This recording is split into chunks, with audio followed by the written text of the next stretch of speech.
to another video. Today we're watching Why Did the Chocolate Bar Ration of WW2 Taste Terrible by Tasting History with Max Miller. Let's go. Very new video for once. Let's go. This is the notorious D-ration from World War II, a chocolate bar that was given to U.S. soldiers as an emergency ration. A chocolate bar that many claim was purposefully designed to taste terrible. But just exactly how terrible did this chocolate bar taste? Well, I am going to find out for myself by recreating the U.S. Army Field Ration D using the original formula. Wait. Skim milk powder, cocoa fat, oat flour. What the heck? Why does it taste terrible? So the soldiers wouldn't crave the chocolate? Is that why? I mean, I'm sure he's gonna explain. So thank you to Bombas for sponsoring this video as I make the D-Bar, this time on Tasting History.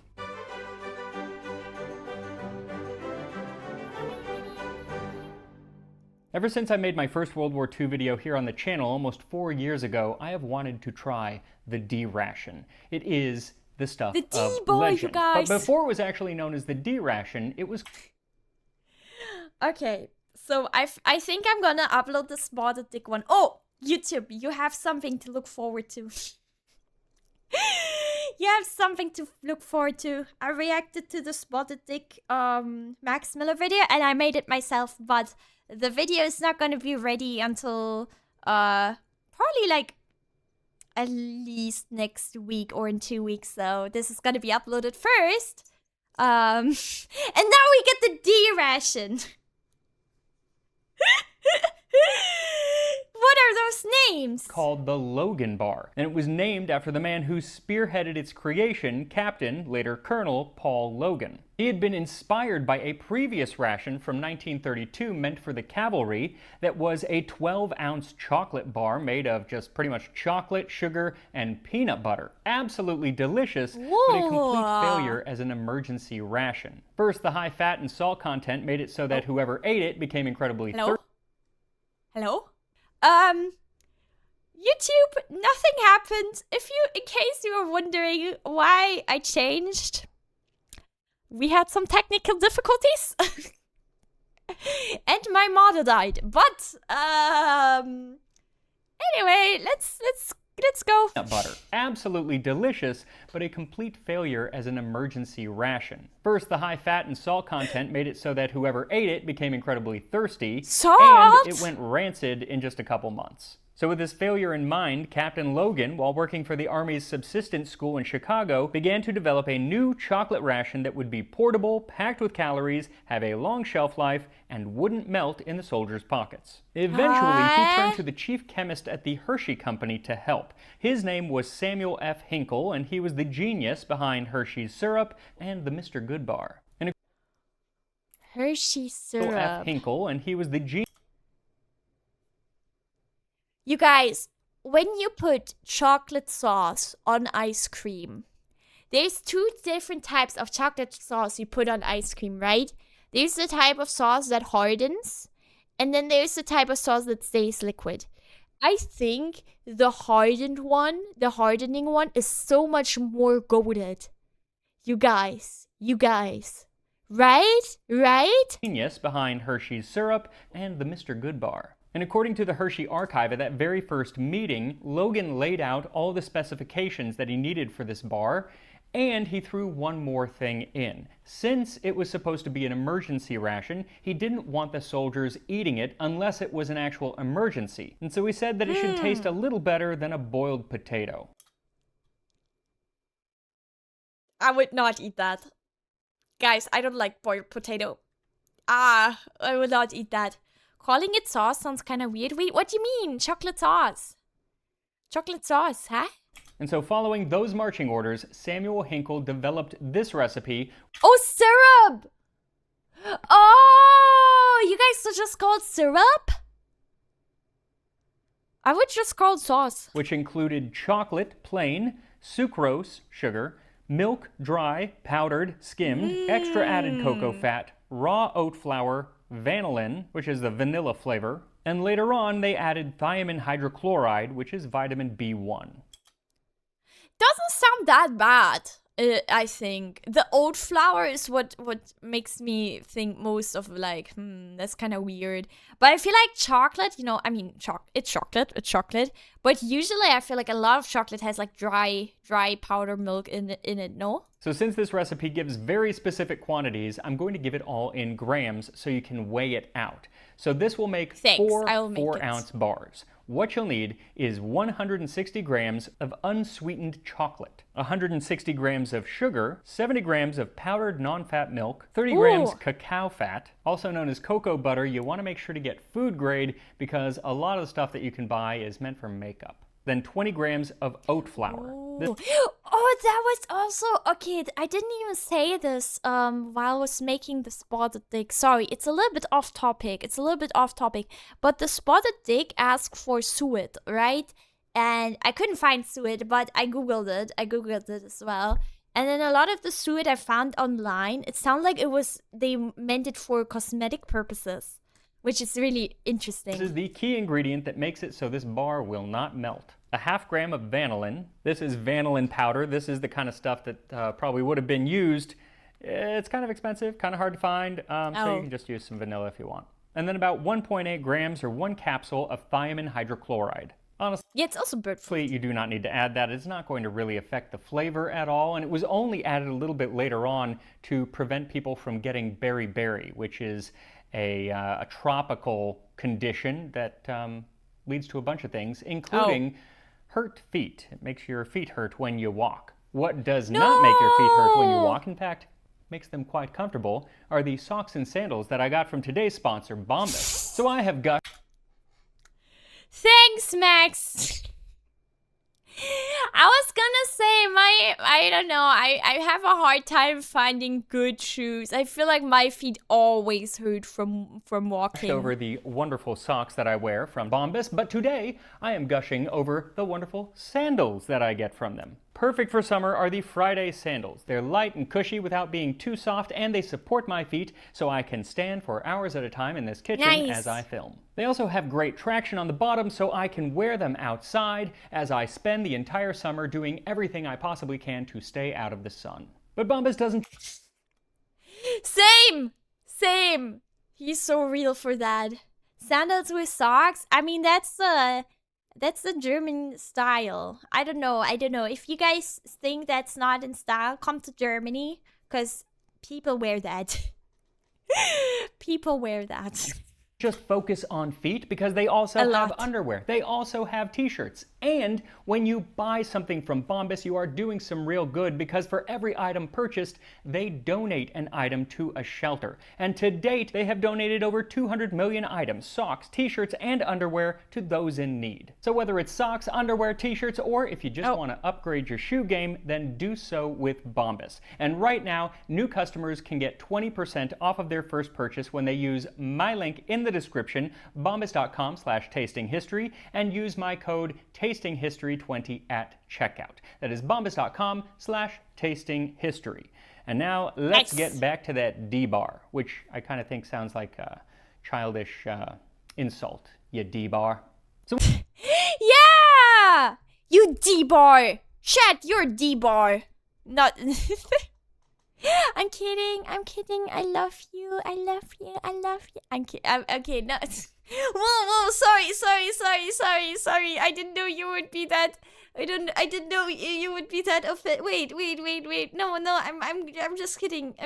You're not. Once you have all of your ingredients ready, you're gonna need to get a mold. I got this one off of eBay. As you can see, it's already been used by me. I got this off of eBay, but I've seen others online. This one is for the 4-ounce bar, which was the original standard. It's cut into 6 pieces. Later on, they also made a 2 and then 1-ounce bar, but the 4-ounce bar was the standard. Ooh. Then for melting all the chocolate and he just has the same mold. That's pretty cool. Ingredients, you're going to want to use a double boiler, or if you don't have that, a heat-proof bowl over some boiling water, because if you just put it right onto the stove, it's probably going to burn. So add the chocolate and the cacao fat to the upper pot of the double boiler, and then bring the bottom pot to a rolling boil and set the top pot on.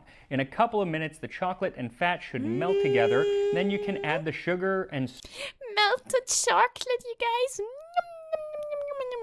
Stir it in to let it melt. You want to get this as smooth as possible because from here on out, nothing we add is going to help this texture at all. Next up is the powdered milk. It just gets worse. I guess the idea here is to kind of make milk chocolate, but the fact that it is powdered and we're not rehydrating it makes it so it is not going to become fully rehydrated, and so really you're lucky if it's going to even mix with the other ingredients. This is when the mixture goes from smooth to kind of grainy, and it is only going to get worse when we add the next ingredient, the oat flour. Of all the ingredients, this is probably the one that has the most unpleasant effect on both flavor and texture. But at least according to one Marine in the South Pacific, it wasn't that bad. Thanks for the review. They were chocolate, and they had quite a bit of oatmeal in them. But they were all right. They were good. And I think that rather tepid response is exactly what Captain Logan was going for. Good enough to eat, but only good enough to eat. Now after the oat flour, the only other things we're adding are the vanillin and the thiamine hydrochloride, neither of which is really large enough to affect the texture. Also, I've never used this crystallized vanillin, sometimes called vanillin. Either one is correct. I'm not sure exactly how much regular vanilla to use in comparison with this, but... Vanillin. In German we say vanillin. Vanillin. Because it's, I don't know, instead of vanilla sugar, we have vanillin sugar. a lot. We have vanilla sugar too, but I feel like vanilla, the vanillin sugar is more common, I feel like. I don't know. I'm thinking maybe a teaspoon? I don't know. Once everything is added, keep stirring for about 2 minutes just to make sure everything is well incorporated, then take it off the heat and get your mold ready. And this is when I wish I had bought 4 of these molds. Any mud spammers in chat? It doesn't look bad like this. It looks like brownie batter, no? Everything is added, keep stirring for about 2 minutes just to make sure everything is well incorporated, then take it off the heat and get your mold ready. And this is when I wish I had bought 4 of these molds because doing them one at a time is going to take a very, very long time. But it's not that kind of mold. It's not that kind of mold. You know, hindsight is 20/20. The thing is, when the Hershey company started making these, they were a little taken aback as well because they were used to pouring chocolate into molds. But this is not really pourable, it's more of paste. And so when the first major order of 90,000 bars came in 1937, they had to pack every single mold by hand. And so that's what I'm doing. So take a spatula and fill up the mold and level it off, and then you have to wait for the chocolate to cool. Okay, but not gonna lie, one day... Okay, maybe not in this life, but I don't really mind repetitive work like this. I would kind of like to work in a factory and do this kind of work. You know what I mean? All day, just filling in the mold with my mud. Yeah. And FYI, it takes about 8 hours for the chocolate to cool into a hardened mass. So we're going to be here all day if we don't put it into the fridge. So I ended up putting it in the fridge, and it still took about an hour to harden up. And while the chocolate cools, make sure you are subscribed to Tasting History and hit the notification bell, because then you will get notifications as I release the rest of this series, because this is actually the first video in a series on the rations of World War II. Oh my god, I love that. Wait, we watched the Steve MRE video earlier. I'm really happy he makes more videos about rations. Not civilian, I have done those, but military rations, and not just of the US. I'm going to do Britain and Germany and the USSR and Japan, Germany! Maybe Australia, whoever I can find. I'm gonna do a video on their rations. But we're gonna start with the D-ration, and we will hopefully answer the question of exactly why this bar was so notorious. Bing, bing, bing, bing. After months of development and weeks of production, Captain Logan's new Logan Bar was ready for distribution. And in 1937 and 38, it was sent out to some of the more extreme climates of the world, to U.S. soldiers in the Philippines and Panama, Hawaii, and even on the Texas border. Eventually, some boxes even... Wait, I didn't realize that was their hats.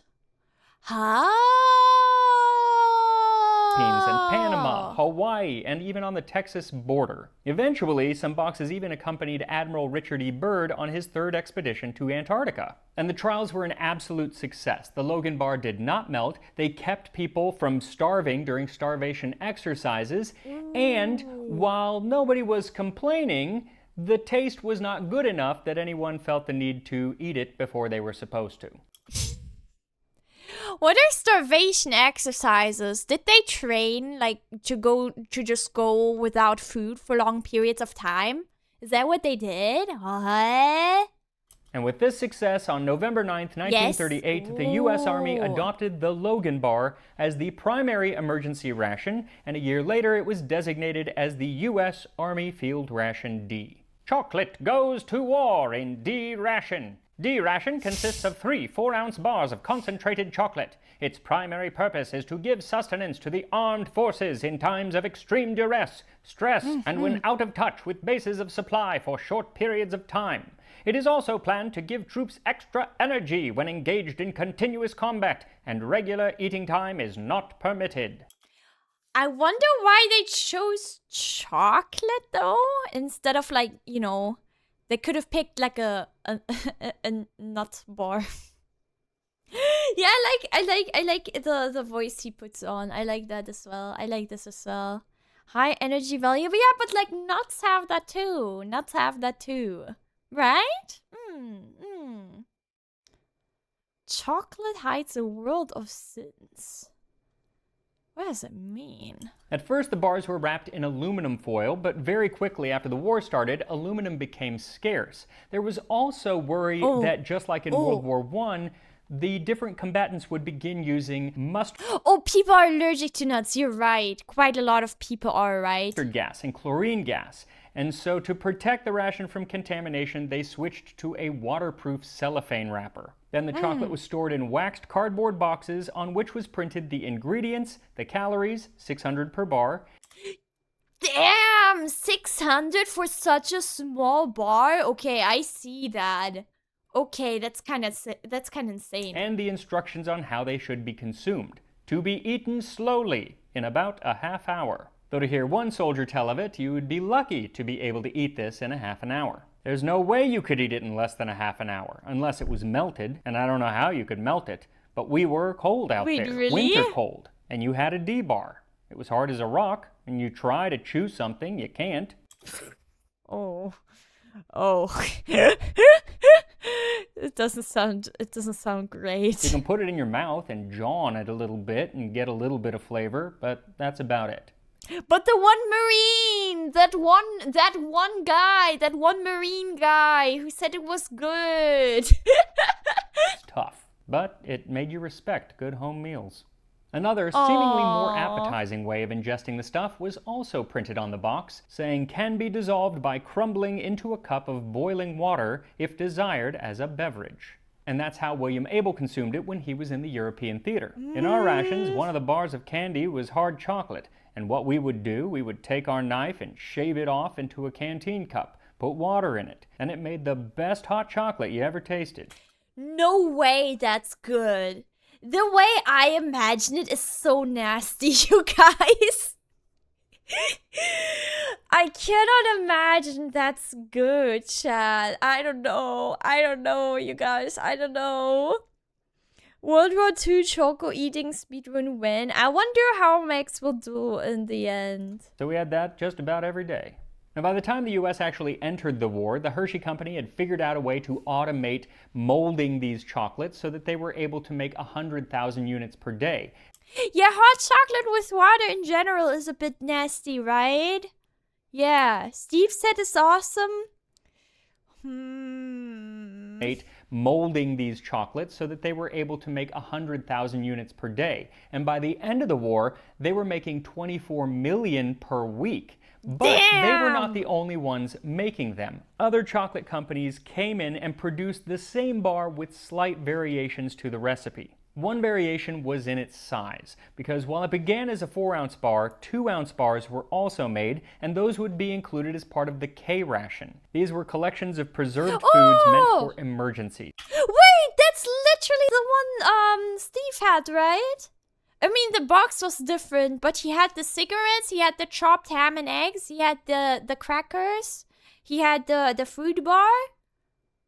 It was probably the same. Things like canned processed Nescafe. meat, raisins, peanut butter, pemmican, chewing gum, bouillon powder, and cigarettes, along with some candy, either hard candy or the 2-ounce D-ration. As the war went on, they continued to make adjustments to the original D-ration. And toilet paper, important, toilet paper. Like if you were in the Pacific Theater, then you might get the tropical version, which did not include oat flour and was said to be quite a bit tastier than the standard D-ration. The issue with these was that they were more subject to blooming. That's that kind of white stuff that gets on the outside of Easter candy from last year, and the soldiers would think that it was mold, and so they kept throwing it out. So they... Bruh, no, it's not mold. It's not mold. It's just the fat on the outside, right? Would have to put onto the package. Storage conditions may cause the surface of the bar to whiten. This does not affect the eating quality. These tastier bars remained relatively rare until very close to the end of the war.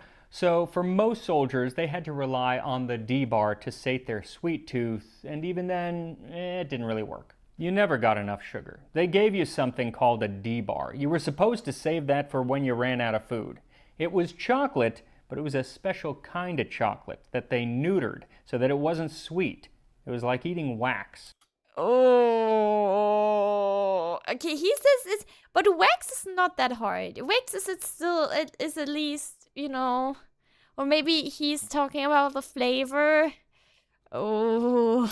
One soldier named Robert W. Miller hated these bars so much that even after the war, he said that they put him off chocolate for life. You had a Class A ration, Class B, Class C, which was emergency ration, then Class D was emergency ration, which was a chocolate bar made out of tropical chocolate. You couldn't melt it. In order to eat it, you had to whittle it, you know, like that. God, it was awful. It was like a rock. I could have thrown it at the enemy and killed them with it. And I lived off that for a while, you know.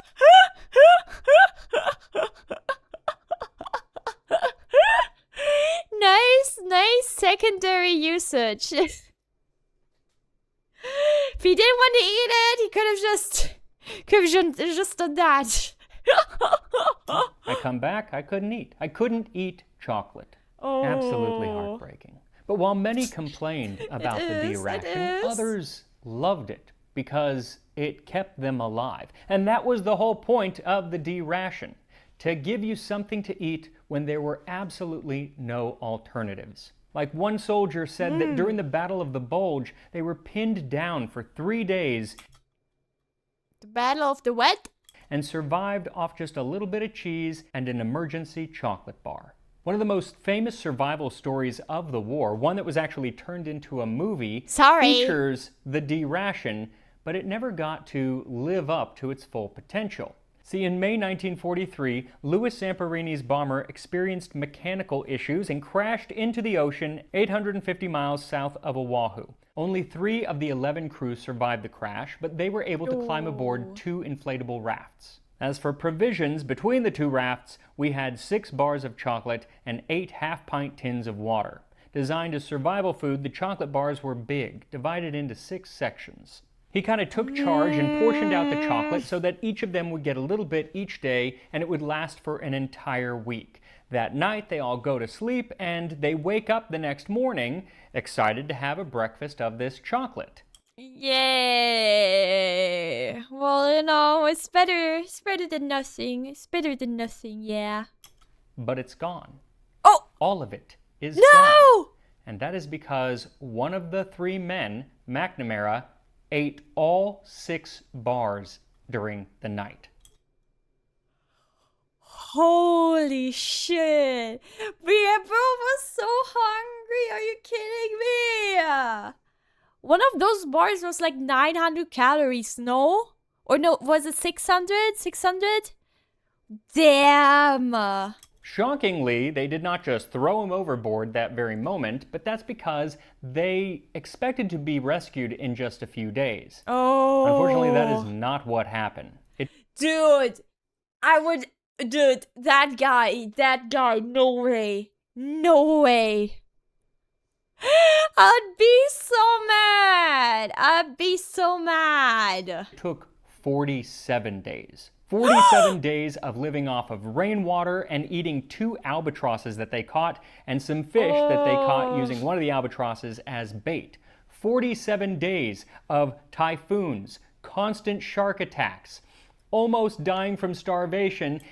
I was gonna say, how do they survive that long without proper food, without yeah, that's insane. Hope they didn't feed that guy. I know, right? He also, it also sucks for him because he also ate it all in one night. And then he had to starve for the rest of for the next 47 days. Wow.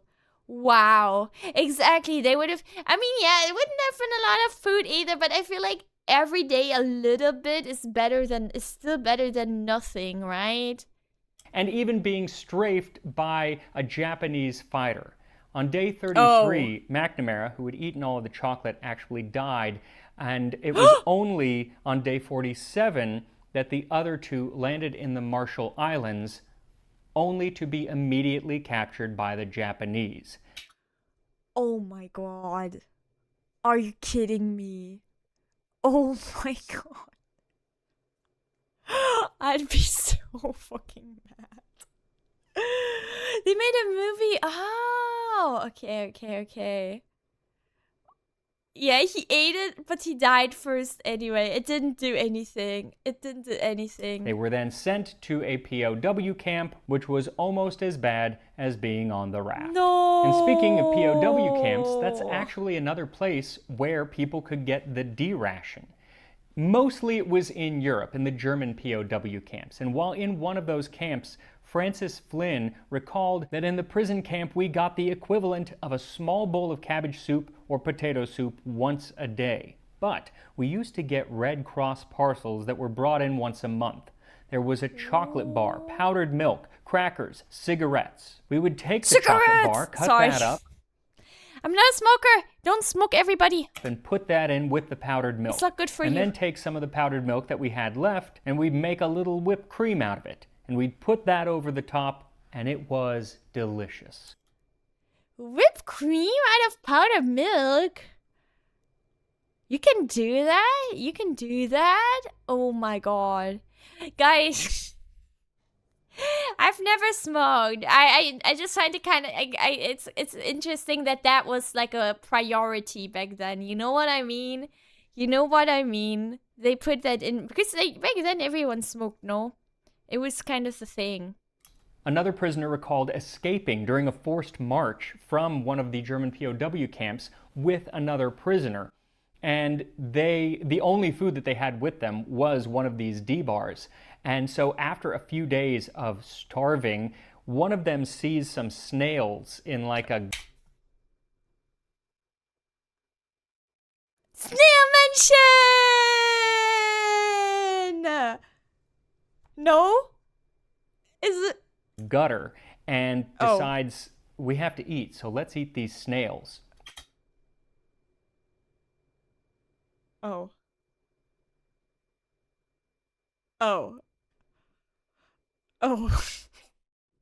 So they did, but they were so grossed out they could not keep them down. So they said, okay, we can do this with the help of the D-bar. Let's just take a little bit of the chocolate and then pop that thing. We'll have a chocolate-covered snail. I don't know, man. I don't know. I feel like that makes it worse. No.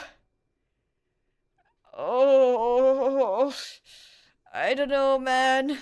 So I suppose the answer to just how bad the D-ration really was kind of depends on the situation that you're eating it in.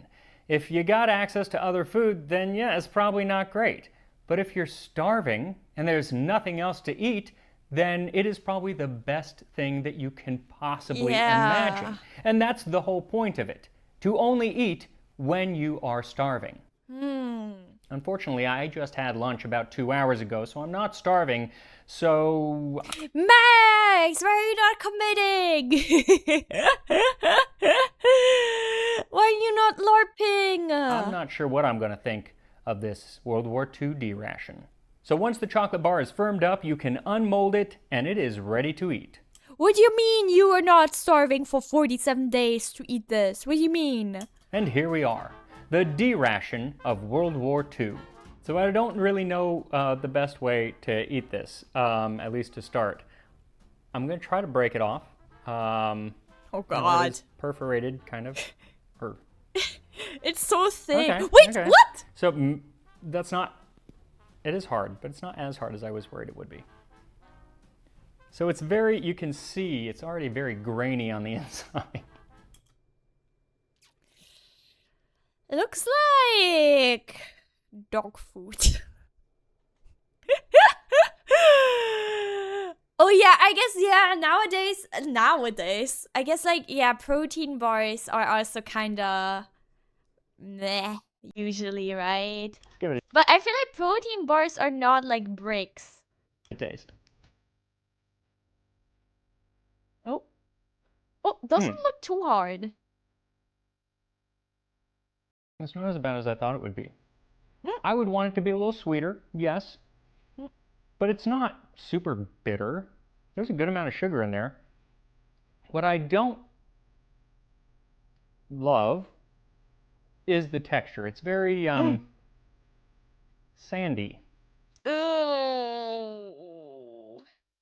Wait, so he says it's sandy, but people put it in water?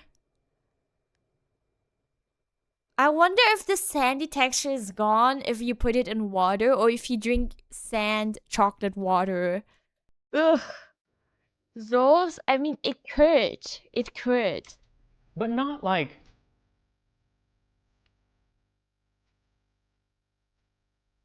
Beach in mouth. Not horribly so. It's just like, there's something off about it. The thing is, I just made these. And I bet that if I let it sit there for months, it might get harder and more unpalatable. So maybe I'll keep one for half a year or so and then try it again. But it's... Nice idea, yeah. Nice idea. I don't know. I wonder if the taste changes much. Because all the ingredients are very... They're like very long-lasting ingredients, obviously, right? Feel like it could be the same. It's not terrible. And this is what they were supposed to have used.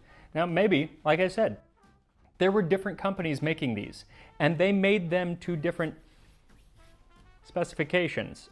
They all got the same specifications, but they did not make them the same. If you look at actual pictures from the time, you can tell that they are not all the same. And some of them are almost like, they're so dark brown, they're almost black, which means there's probably very little, if any, sugar in there. Oh, bitter chocolate. I mean, some people like bitter chocolate a lot, right? And so those are going to be really bitter, almost like eating just, you know, pure cocoa powder, which is terrible. Yeah. But what I want to do is I want to break some of this up and try to make some hot chocolate. So I'll use a knife to just kind of crack some of this up and put it into a cup and pour some boiling water over it. Oh, I forgot he uses water with it. Okay. Never mind. And voila. This is not a period appropriate R2D2 mug, but it'll have to do. Let's give it a shot. Looks cool. What? It's actually really good. What? More water to chocolate. I use too much water, so it's kind of watery. But I could see that this would actually be really good because you lose the texture of the graininess. Oh, okay, so you do lose the sandy texture. Okay. That's actually really nice. That's not bad. That's not bad.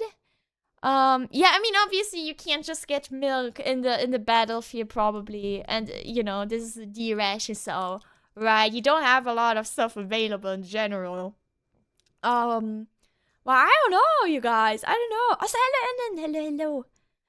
Are you not supposed to use water? I mean, you are, but I feel like I don't know, you guys. If you make oh, thank you, Malachi. Thank you so much for the sub. Thank you. I really appreciate it. Thank you. I don't know. I feel like I don't know, you guys. do you make hot chocolate with water? I know some people do that.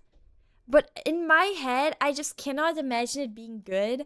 However, in this chocolate mixture, there is already milk powder. So it's like, it's kind of like, I guess it's watered down milk in a way as well, right? Yeah, exactly. There's powder milk. Yeah. Thank you for all the entertainment. I've been watching your YouTube videos for a couple months now. Thank you so much. Thank you. I really appreciate it. Hell no, milk, please. Oh. It's not that good? Yeah, that's what I thought. It just tastes like hot chocolate. I don't know. You know, the thing is, okay. if you look through the quotes from the time of people talking about it, they're not all bad. Some people are like, yeah, it was chocolate, it was fine. And what's interesting is my grandpa had some of these, and he told me stories growing up about, at the end of the war, he was going through Germany, I want to say into Frankfurt, and he would hand out these chocolates because he didn't smoke. So they would all get cigarettes in their packs and everything, and he would trade them away for chocolate. Not for himself, but so he could give them to the little kids, the little German kids, and I think Belgian kids at one point. Oh, that's interesting. Someone said that in chat. Right? Someone said that in chat. Oh my god. That's nice. That's cute, yeah. And he said they absolutely loved it because, again, it's all about your situation. Yeah. Is it as good as Belgian chocolate or German chocolate today? Heck no. No. But when you're starving, when your entire country has been decimated and you're lucky to get a potato, then some mediocre chocolate is going to taste mighty fine. Yeah, I used to love those stories that he told me. He would call them little Frauleins, but in his accent, little Frauleins. Anyway.